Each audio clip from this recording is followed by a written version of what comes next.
look over there. Okay? And we say, good morning and welcome to another Eat Clean video. Today, as promised, what I'm going to be doing over the next few weeks is showing you different meal options and how you can cut out or eliminate or at least minimize the starchy carbs. So we're starting with the easiest one, and that's breakfast. Easiest transition breakfast to minimize the starchy carbs is a shake. So I've got my trusty assistant here. He's going to make a shake. Oh, maybe my assistant's leaving. And what you need is some sort of protein isolate. Vanilla is a good bet because then you can mix all sorts of other flavors with it. Chocolate is also an okay one. What I'm going to do today is I'm actually going to add cocoa, just regular cocoa, and that's going to make a chocolate version, and or you can just have vanilla, whatever you prefer. So first thing that goes in is a scoop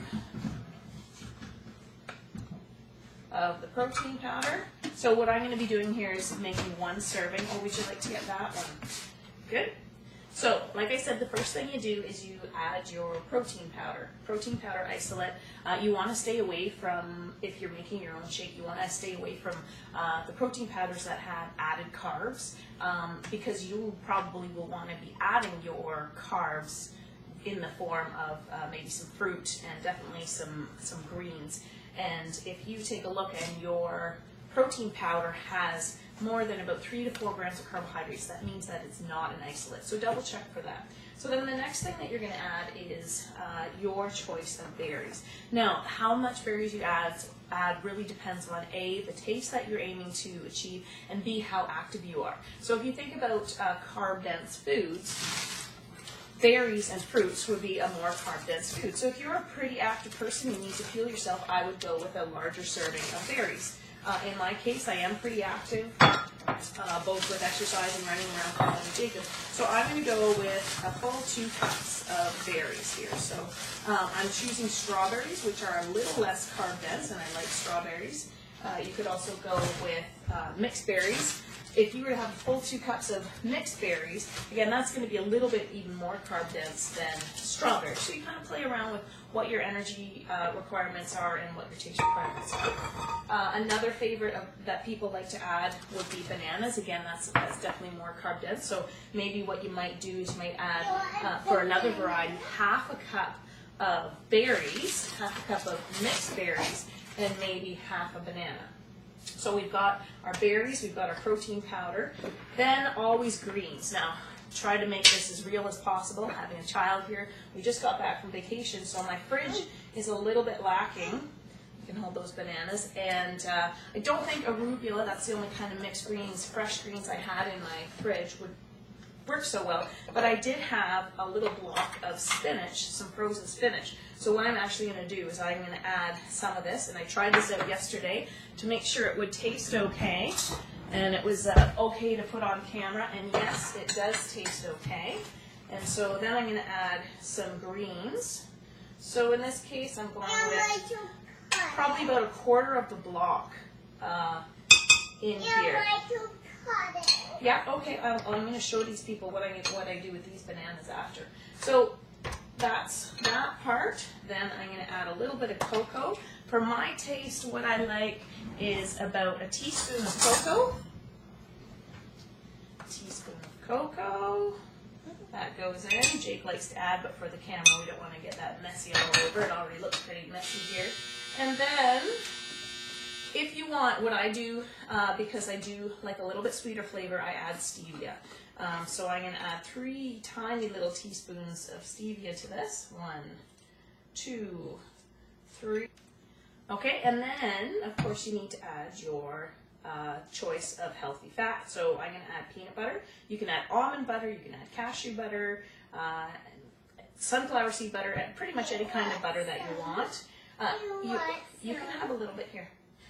You always want to add some sort of healthy fat if you are minimizing your carbohydrates, because if you just go ahead and minimize your starchy carbohydrates without adding some extra calories in, you're not going to feel the greatest. So we've done that, and now we add a little bit of water. So I'm going to give you some different variations on what you can do.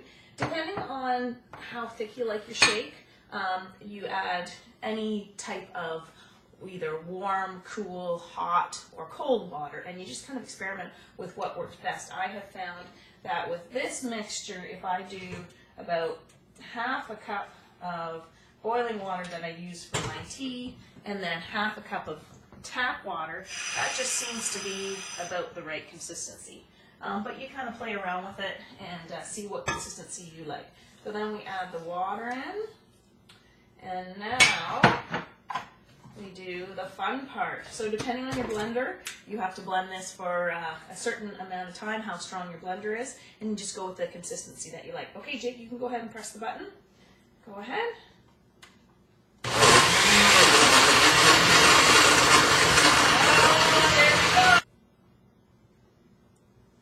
So one hint, sometimes if the greens especially don't mix in, just take a spoon, and as it's blending, you're going to stir it a little bit. Obviously, watch out for the blade.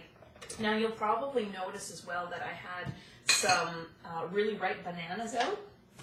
Little hint, bananas will definitely always make your shake very, very creamy in consistency.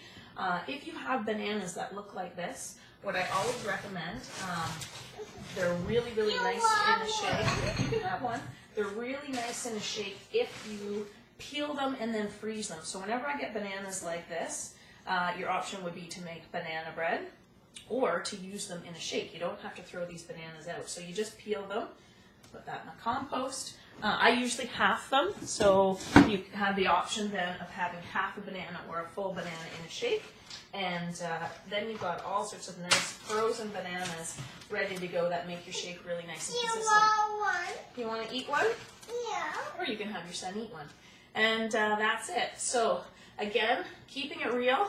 A little bit messy here this morning, but I've got my trusty assistant, and you got a really nice breakfast. How you make it your own, you change up the type of berries that you add, do experiment with portion sizes. If you're wanting to achieve a certain goal, whether it be weight loss or weight gain, I can help you tweak what those exact portion sizes are. You want your healthy fat. Ideally, if you're looking to keep this meal sustaining you, and of course you want to add some sort of greens to get all those wonderful nutrients in. And that's it. Thanks a lot for watching, and stay tuned for the next weeks where I'm going to be giving you all sorts of other meal ideas, dinners, lunches, where you don't have any starchy carbs, or at least you learn how to minimize your starchy carbs. Talk to you soon.